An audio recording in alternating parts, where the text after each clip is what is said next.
बोलो धेमाजी बाबा CM for करना गुदा से कहना ऑफिस है धेमाजी बाबा के फोन है वह मीटिंग बाबा ट्रेन प्लेटफॉर्म पे देखता नहीं तो जरा मुंह लंकन भी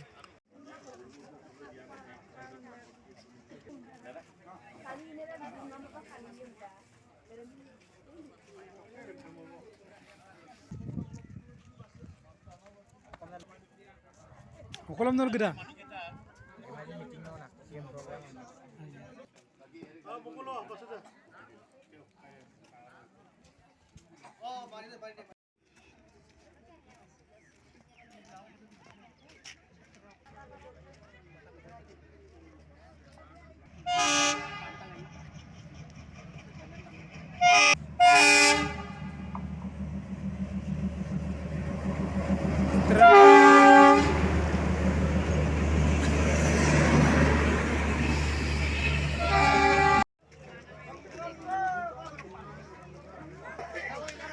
Bolo धेमाजी के पुता को बाबा गीता को ट्रेन चौक के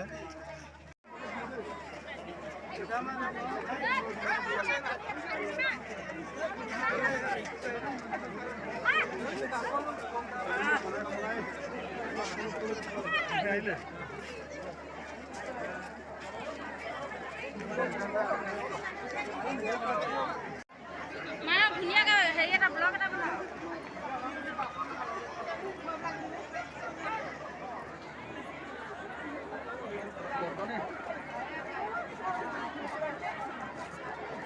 टानी एवं दे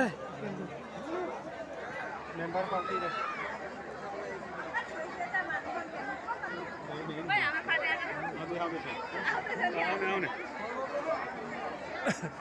आने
খণ্ডলৈকে হ'বলগীয়া এই গুৰুত্বপূৰ্ণ পথছোৱাই ধেমাজি অসামৰিক চিকিৎসালয়ৰ উপৰিও বিভিন্ন শিক্ষানুষ্ঠান চৰকাৰী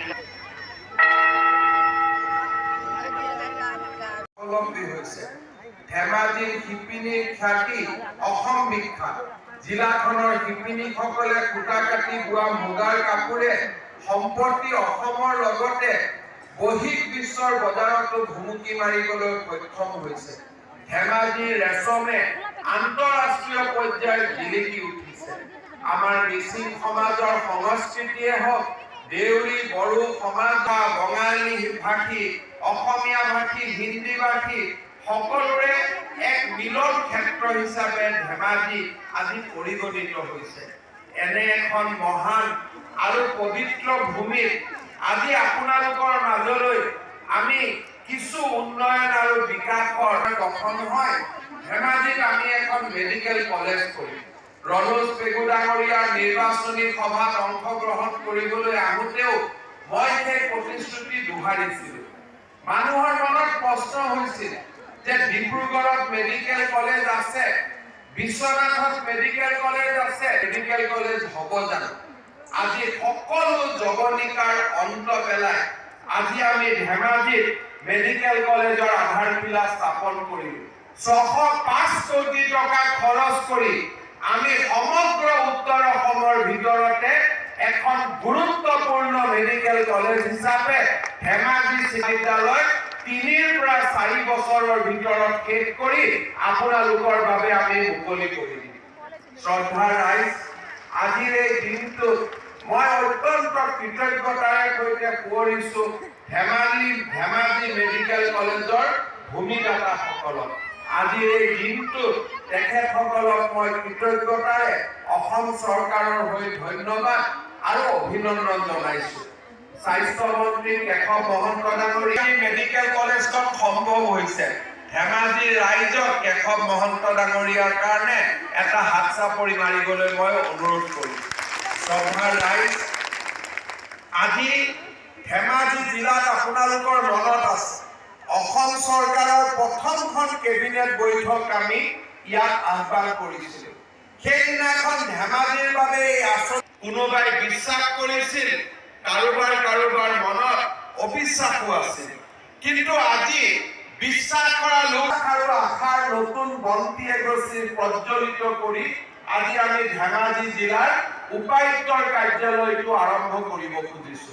প্ৰায় 50 কোটি টকাৰে ধেমাজি জিলাৰ নতুন অফিচ হ'ব চিন্তা কৰক 1989 চনত ধেমাজি জিলা হৈছিল ধেমাজিয়ে এটা ডিসি অফিচ পাবলৈ আজি সম্পূৰ্ণ কিমানটা বছৰ 20ৰ দশক 21ৰ দশক ক'ব গ'লে আজি এক প্ৰকাৰ প্ৰায় 20-25 বছৰ অপেক্ষা কৰিবলগীয়া হ'ল আজি আমি ইয়াত যিটো ধেমাজিৰ উপায়ুক্তৰ কাৰ্যালয় নিৰ্মাণ কৰিম ই সংহতৰ কাৰ্যালয় হ'ব সকলো কাৰ্যালয় তাতে একে স্থানতে থাকিব ইয়াৰ এটা দ্বিতীয় পৰ্যায়ত আৰু এটা বিল্ডিং হ'ব তেতিয়া ধেমাজিৰ পিডব্লিউডি হেল্থ এডুকেশ্যন সকলো অফিচ তাতে উঠি যাব যাতে এজন জিলা উপায়ুক্তৰ তত্ত্বাৱধানতে মানুহে ৰাজহুৱা যিমানবিলাক আঁচনি পাব পাৰে তাক পাব পাৰিব ধেমাজি জিলা উপায়ুক্ত জিলা যি ষ্টেডিয়াম হ'ব তাত সুইমিং পুল থাকিব ইনডোৰ ষ্টেডিয়াম থাকিব গেলাৰী থাকিব ফুটবল এথলেটিক ট্ৰেক থাকিব এখন সৰ্বাংগ সুন্দৰ ষ্টেডিয়াম আপোনালোকে লাভ বিচাৰি অসমত আটাইতকৈ ভাল হৈছে এয়া ধেমাজিবাসীৰ বাবে এক গৌৰৱৰ বিষয় গুৱাহাটী ইঞ্জিনিয়াৰিং কলেজতকৈ ধেমাজি ইঞ্জিনিয়াৰিং কলেজৰ একাডেমিক পাৰদৰ্শিতা অত্যন্ত বেছি আৰু ভাল আমাৰ বাবে কিমান গৌৰৱৰ কথা এই ITI-খন আমি সুন্দৰ কৰি নিৰ্মাণ কৰাৰ পিছত আৰ্টিফিচিয়েল ইন্টেলিজেন্স 3D অটোমেশ্যন মটৰৰ ওপৰত কম্পিউটাৰাইজ যি ৰিপেয়াৰিং তাৰ ব্যৱস্থা বিভিন্ন ইয়াত আমি শাখা আনিম যাৰ জৰিয়তে ধেমাজি পলিটেকনিকক আমি এক উৎকৰ্ষতাৰ কেন্দ্ৰলৈ লৈ যাম ধেমাজিৰ আজি আমি আৰু এটা ডাঙৰ কাম ধেমাজি ৰাইজৰ বাবে কৰিব খুজিছো সেইটো হৈছে ধেমাজি গুটিকুৰ তেলিজান পথৰ উন্নতিকৰণ অসম মালাৰ আঁচনি গুৱাহাটীৰ পৰা গুটিকুৰ তেলিয়াজানলৈ 32 কিলোমিটাৰ ৰাস্তাতে আমি 273 কোটি টকা খৰচ কৰিম ঢকুৱাখানাৰ লগত আপোনালোকৰ সম্বন্ধ একেবাৰে কঠিন হৈ পৰিব আৰু নিৰ্মূল কৰা হৈছে খিলঞ্জীয়া মানুহৰ অধিকাৰ আজি সাব্যস্ত কৰা হৈছে আৰু অসমত বাস কৰা প্ৰতিটো জাতি জনগোষ্ঠী ভাষা সংস্কৃতি লোকৰ যোৱা 1.5 বছৰৰ প্ৰাপ্তিৰ এই ফল বিকাশৰ এটা পথে মই আশা কৰিম আপোনালোকৰ আশীৰ্বাদ আপোনালোকৰ প্ৰেৰণাই অসমত আন্দোলন বিবৰ্জিত পৰিৱেশ এটা যদি ধৰি ৰাখিব পাৰে আমাৰ অসমৰ প্ৰগতি কোনেও স্তব্ধ কৰিব নোৱাৰে মোৰ মন তেতিয়া দুখ লাগে যেতিয়া কোনোবা শিক্ষক সন্মিলনীয়ে কয় যে আমি গুণোৎসৱ বৰ্জন কৰিম শিক্ষক হৈ ছাত্ৰ ছাত্ৰীৰ কল্যাণৰ বিৰুদ্ধে কথা কোৱাৰ আমাৰ অধিকাৰ নাই কোনোবা যেতিয়া হস্পিটালৰ ডক্টৰে কয় যে মই পেচেণ্ট নাযাওঁ, মই আন্দোলন কৰিম। কোনোবা যেতিয়া শিক্ষকে কয় যে মই ল'ৰা ছোৱালীক নপঢ়াওঁ, মই আন্দোলন কৰিম, তেতিয়াই অসমখনত দুৰ্বল হোৱাৰ কাম আৰম্ভ হ'ব। আন্দোলন আমি কৰিম 10টাৰ পৰা 3টালৈ শ্ৰেণী কৰি, তাৰ পিছতো আমি আন্দোলন কৰিব পাৰোঁ। আমি হস্পিটেলত আন্দোলনৰ নামত অন্যদিনা যদি 100টা পেচেণ্ট চাওঁ, আন্দোলনৰ বাবে আমি 200টা পেচেণ্ট চাব কাম কৰে। আজি মাজুলীৰ দৰে অঞ্চলৰ বাবে লখিমপুৰলৈ, বিহপুৰীয়ালৈ, আজি যোৰহাটলৈ যাবৰ বাবে ৰাষ্ট্ৰীয় ঘাইপথ আৰু দলঙৰ নিৰ্মাণ এই চৰকাৰখনে আন্দোলন নকৰাকৈ কৰে। কাৰ্যালয়ত দুখীয়া মানুহৰ পৰা আমি টকা পইচা লোৱা চিন্তা বাদ দি ঘৰলৈকে ঘূৰি যোৱাৰ পিছত চৰকাৰী কৰ্মচাৰীয়ে আজিৰ দিনটোতনো মোৰ কিমান টকা উপাৰ্জন হ'ল তাৰ হিচাপ যেতিয়ালৈকে মোৰ পৰিয়ালক দিয়াটো মই বন্ধ নকৰিম, যেতিয়ালৈকে অসমৰ বৌদ্ধিক জগতখন আমি শ্ৰেষ্ঠতৰ ফালে লৈ নাযাম, আমাৰ যেতিয়ালৈকে দুখীয়া দৰিদ্ৰ মানুহে চৰকাৰখনতে নিজৰ প্ৰতিচ্ছবি দেখা নাপাব, তেতিয়ালৈকে অসমখনত আন্দোলনে কেতিয়াও প্ৰগতি আৰু বিকাশৰ পথলৈ গৈ পেলাই ক'ব যে মই কালি নপঢ়াওঁ, তেনেকুৱা জাতিৰ উন্নতি হ'ব পাৰে বুলি উদাহৰণ আজিলৈকে আমি দেখা নাপাওঁ আৰু আজিলৈকে আমি দেখা পোৱা নাই। শ্ৰদ্ধাৰ ৰাইজ, আজি আমাৰ অসমখনক আমি ভাৰতবৰ্ষৰ 5খন ৰাজ্যৰ ভিতৰত লৈ যাব লাগিব। কৰ্ণাটক, মহাৰাষ্ট্ৰত গ'লে যেনেকে তাৰ উন্নয়ন দেখিলে আমাৰ চকুত চাপ মাৰি যায়, সেই ধৰণৰ উন্নয়নৰ গংগা আমাৰ ৰাজ্যই আনিব লাগিব। সেয়ে